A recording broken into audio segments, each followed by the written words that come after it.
How are you today? I'm Twanda Black, and welcome to People for People. Joining me today, Diane Willis, Executive Director, and Candace Jacobs, who is Community Development for United Cerebral Palsy of Georgia. How are you ladies doing this morning? I'm doing wonderful. How are you? Wonderful and delighted to be here. Great, great. Tell us about United Cerebral Palsy of Georgia.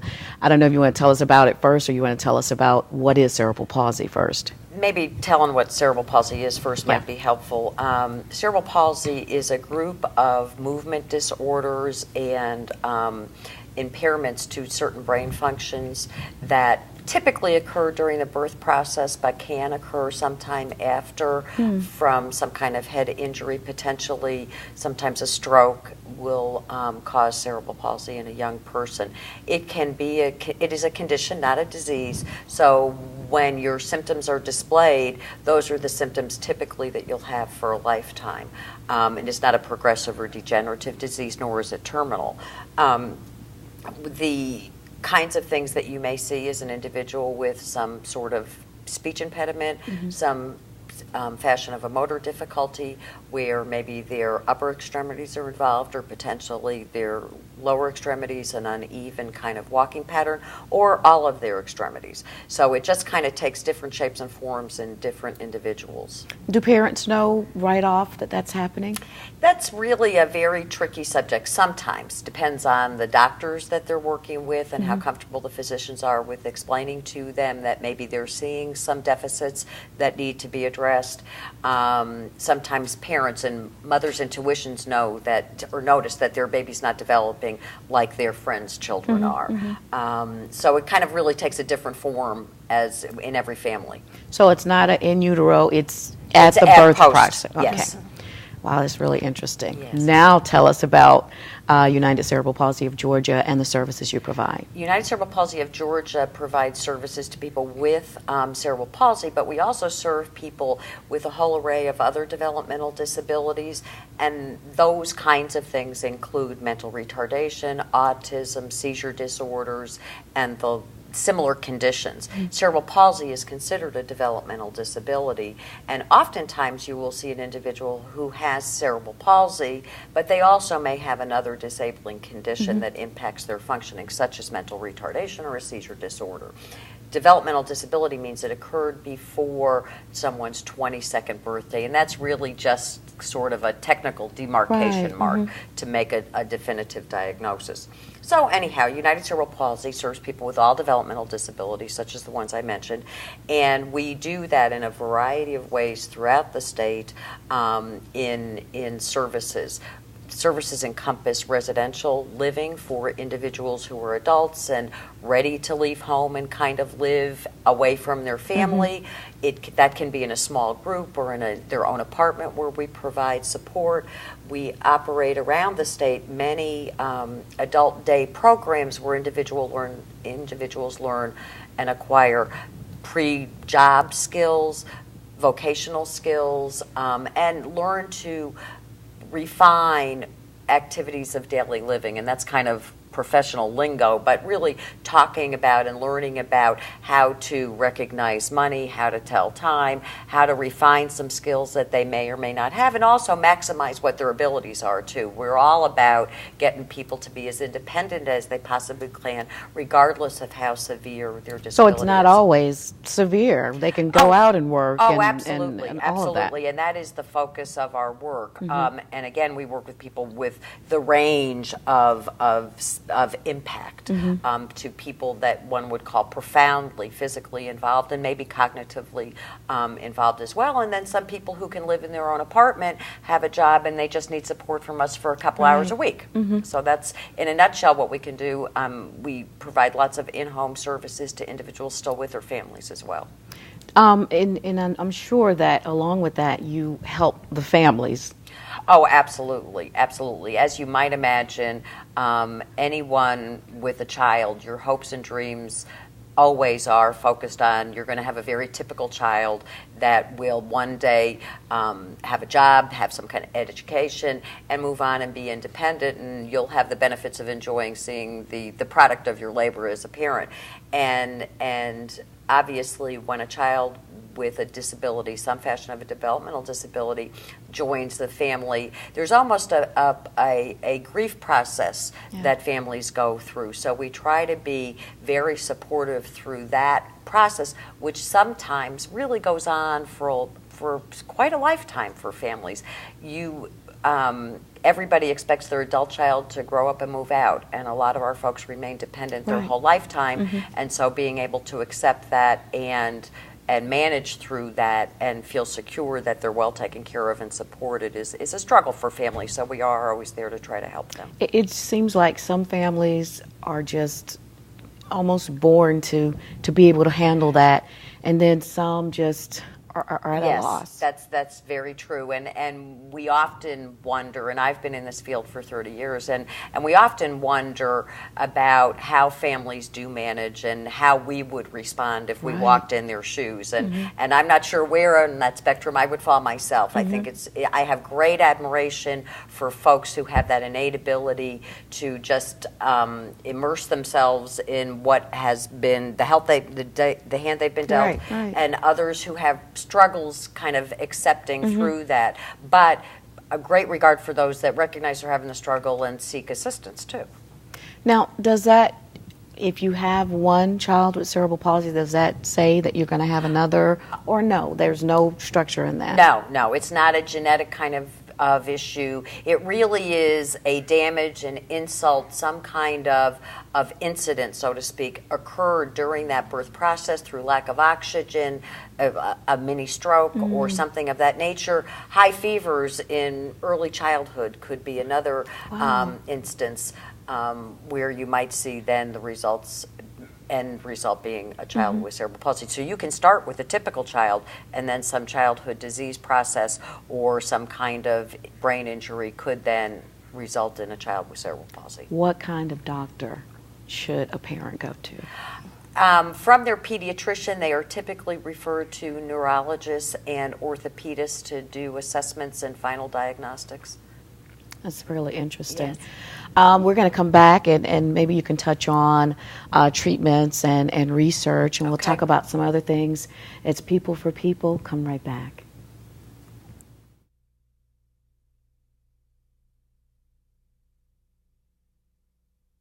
Hi, I'm Kenny Leon, and I am the artistic director for True Colors Theater Company.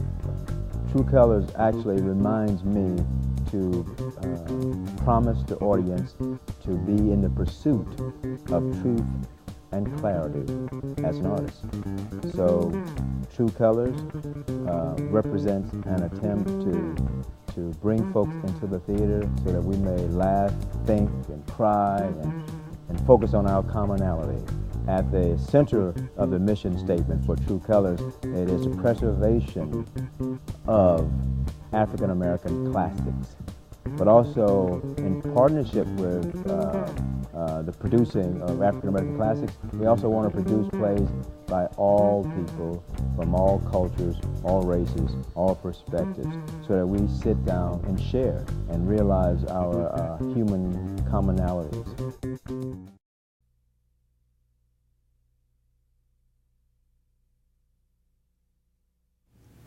Welcome back. It's People for People. I'm Twanda Black, your host. Joining me, Diane Willish and Candace Jacobs from the United Cerebral Palsy of Georgia. And we were just talking about signs and symptoms in life. Yeah. And tell us about treatment for cerebral palsy and also what research is doing today. In relation to treatments that are going on, there's some new kind of leading edge therapeutic interventions to deal with the motor deficits, both gross motor, which are your larger muscle movements, and then fine motor, the kinds of things like buttoning and zipping and those kinds of using those fine motor skills. So there's lots of advances in that regard. There's some, United Cerebral Palsy typically does not endorse one treatment modality versus another because we think that families need to make judgments for themselves about what they feel will work for their child. As far as research, the really... So wait a minute, no medications? There can be, sometimes physicians will prescribe some kinds of muscle relaxant medications to ease a person with significant levels or significant physical involvement can get what they call spastic, very tight muscles and those kinds of things. And oftentimes you will see them prescribed muscle relaxants that help release that tension so that the person maybe can be more functional. So yes, I'm glad you asked because I hadn't thought to mention that. As far as research is concerned, most of the research now that we're aware of is working in the area of brain development and how maybe there's some training that can be done to support expansion of what might be damaged, to kind of overcorrect and retrace those routes so that maybe greater learning and controls can happen from there. And also lots going on with respect to what may occur as an in utero stroke or aneurysm. And so there's lots of information, and on our website at unitedcerebralpalsy.org you will find links to research on the national organization level that really can provide lots of information to families. How about support groups for the families? There has not been, I should say, a really good foundation for support groups for families. What we like to do within our organization, our approach is more one-on-one, and then trying to connect people to people in a more informal way. We think, particularly in Georgia and especially in the metro Atlanta area, people are so busy now that a lot of the dialogue takes place online with families connecting with families and that kind of thing. And really, we think that's the more cutting edge kind of approach to what we would have considered a while ago and back in my early years, a formal kind of support group. Okay. Quality of life. Really, we believe that individuals with any kind of developmental disability can really have a really good quality of life. We believe the kinds of services that we offer to families for their loved one, as well as the support we kind of engulf them with. Our mission statement for our organization is a life without limits, and we really believe that and really try to help our folks live that kind of life without limits. And typical lifespan, there's no reason why an individual with a developmental disability, cerebral palsy specifically, cannot achieve to their maximum potential with support from an organization such as ours. Yeah, that's great.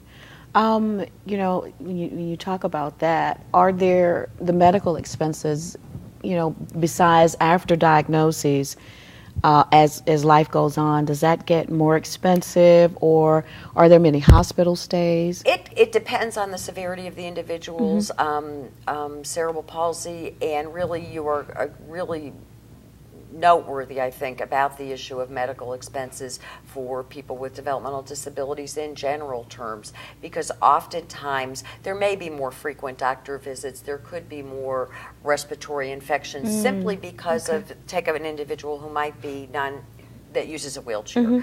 Because of potentially sitting more than you and I or any of us would sit during the day, that body movement and being up and around helps keep your chest clear, helps you keep your lungs clear, and helps you digest. So you may see some different kinds of problems simply because of an individual using a wheelchair. So and that's just a very basic example of what might happen to incur greater medical expenses.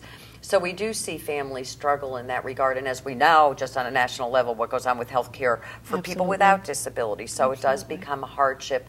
And with good care, hopefully those expenses wouldn't increase over a lifetime, but certainly they're there, and certainly probably higher than a typical person without such disabilities. So their doctor that would care for them would be a neurologist? Primarily we see folks followed by neurologists and orthopedists, and then for just run-of-the-mill kinds of colds and things that we go, stomach flus and so forth, that we would go to the doctor for, just their primary physician can handle those kinds of things. Okay.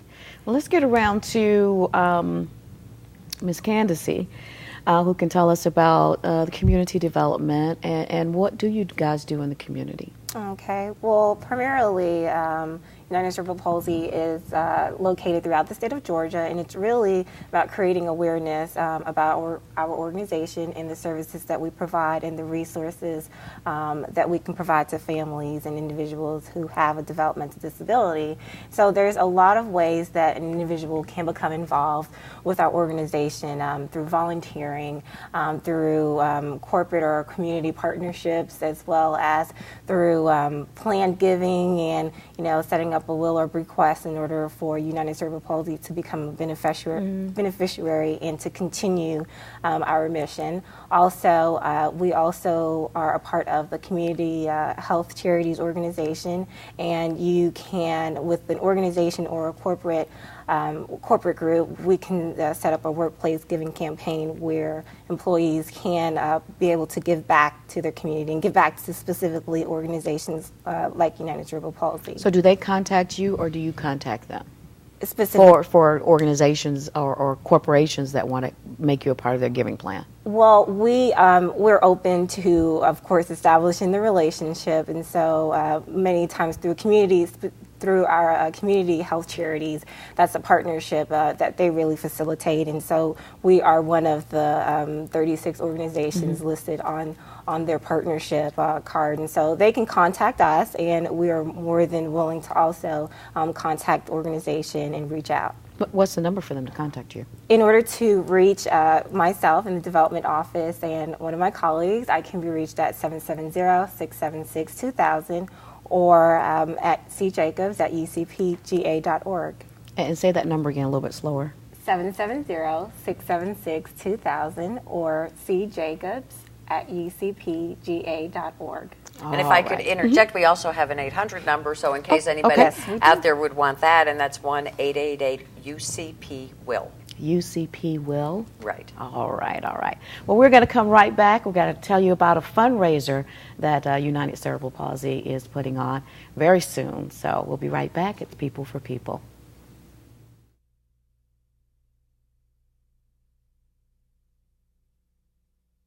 Three, two, one. Welcome to People for People. I'm your host, Tammy Allen, and every week we feature a different nonprofit and tell how they are making a difference. What? How they are making a difference in our community.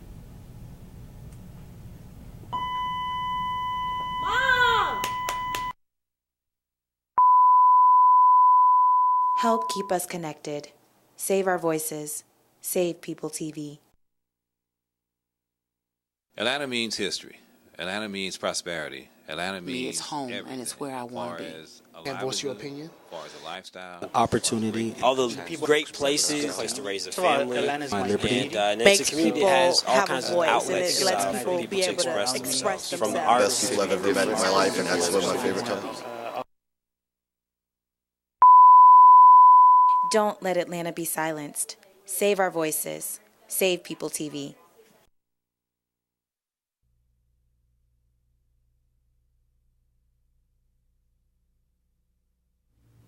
Thanks so much for coming back to People for People. I'm Twanda Black, your host, and joining me, Diane Willish, Candace Jacobs from United Cerebral Palsy of Georgia.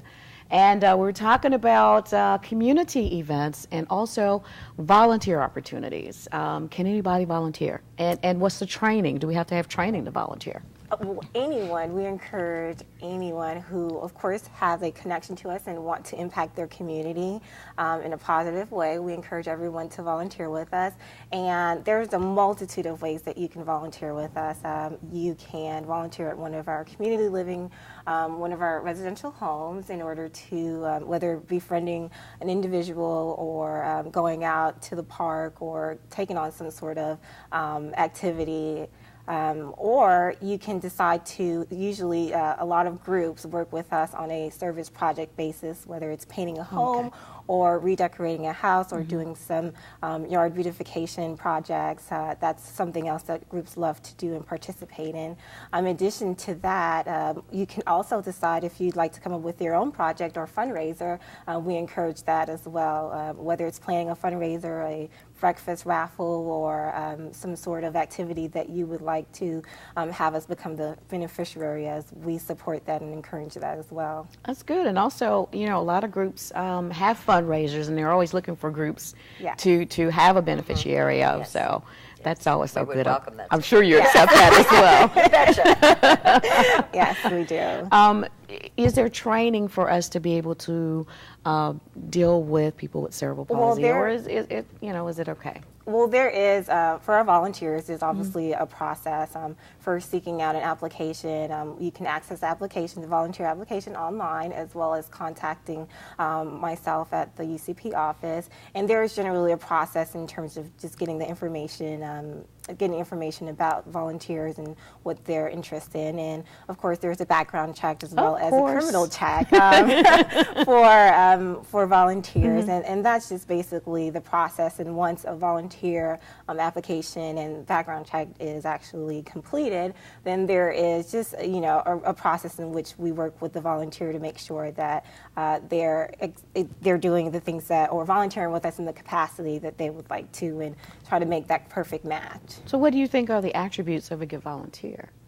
The attributes of a good volunteer is an individual who really want to make an impact in their community, and who would just really like to befriend, one of the folks that we serve and the people that we serve, and to, really engage them and really become very involved in, their lives, and really show a sort of form of support. And so just really commitment is one of the attributes, and the ability to really make an impact in a positive manner. So those are pretty much the things that we look for in volunteers: that commitment and that ability to be really dedicated to our organization and what we do. But you guys, I'm sure, will screen, because every person is not good for a certain organization. You know what I mean?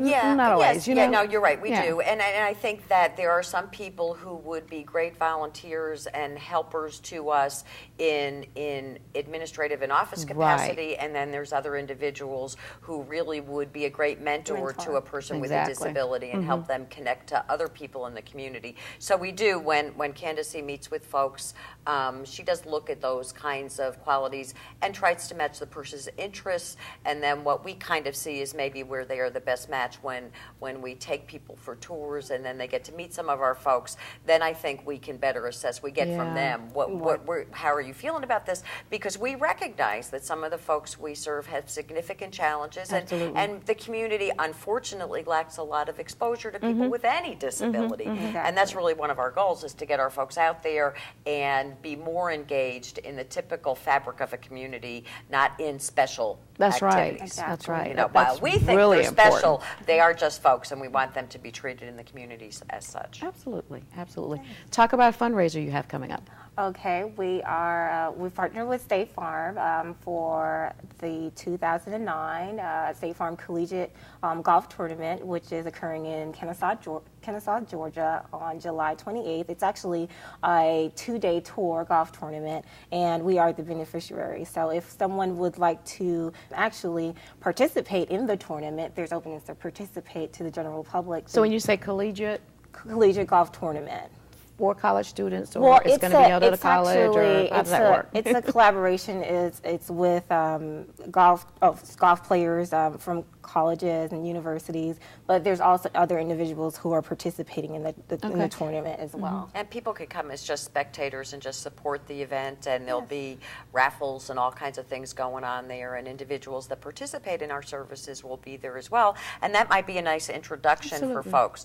And speaking of an introduction, if I could, I would offer that anyone that would want to learn more can certainly always contact Candace or myself to come and have a tour and kind of see firsthand. A picture's worth 1,000 words, isn't it? And so we think that people coming to see our work is really important in our education mission, but also to try to connect our folks with interested individuals in the community. Absolutely. You can do more than just see it online. Right. Yes. Right. Let's complete the golf tournament. Where is it going to be held? How can folks get more information? Well, it is in Kennesaw, Georgia, and in order to get more details about the golf tournament or your participation or making a donation, you can contact myself, Candace Jacobs, at 770-676-2000 or at cjacobs, JACOBS, at ucpga.org. What's the date? The date is July 28th, 2009, or you can visit our website as well at www.ucpga.org. Okay, all right. July 28th? Yes, it is. July 28th. All right. And anybody, male, female, anybody can be a part of that golf tournament? Anyone can participate. Okay, okay. Any other activities around that? I know you said you're going to be giving away prizes, and what else? Right. I think that really is it. The culminating event is a little ceremony and kind of side fundraising event with some raffle items and so forth, and like I said, an opportunity to meet some of the folks that we care so much about. Great, great. Again, give the website, phone number for more information, for volunteer opportunities, families that may want to use your resources. Okay. It's www.ucpga.org. And the phone numbers are 770-676-2000, as well as our toll-free number, 888-UCP-WILL. And for information, they can call for Candace Jacobs or myself, Diane Willish. Also, we have an information email address if people feel more comfortable writing to that info mailbox, and then that gets funneled to the appropriate staff person that can provide specific information, and that simply is info@ucpga.org. Wonderful, wonderful, great services. Thank you. And of course, we wish you all the best. Diane Willish, Executive Director, and Candace Jacobs, who is Community Development Coordinator for the United Cerebral Palsy of Georgia. Thank you so much for joining us. I'm Twanda Black for People for People.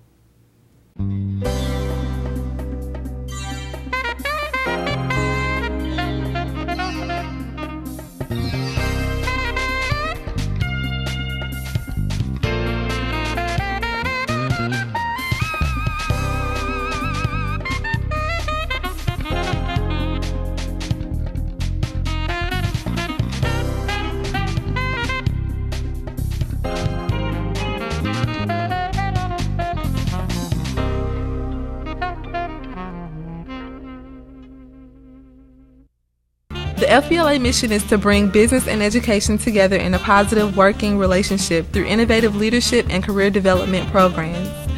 I solemnly promise to uphold the aims and responsibilities of future business leaders of America.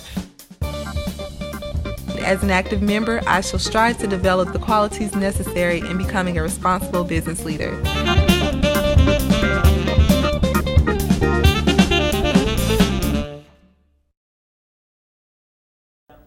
If you have a nonprofit arts organization and would like People TV to produce a promo for you, please call 404-873-6712.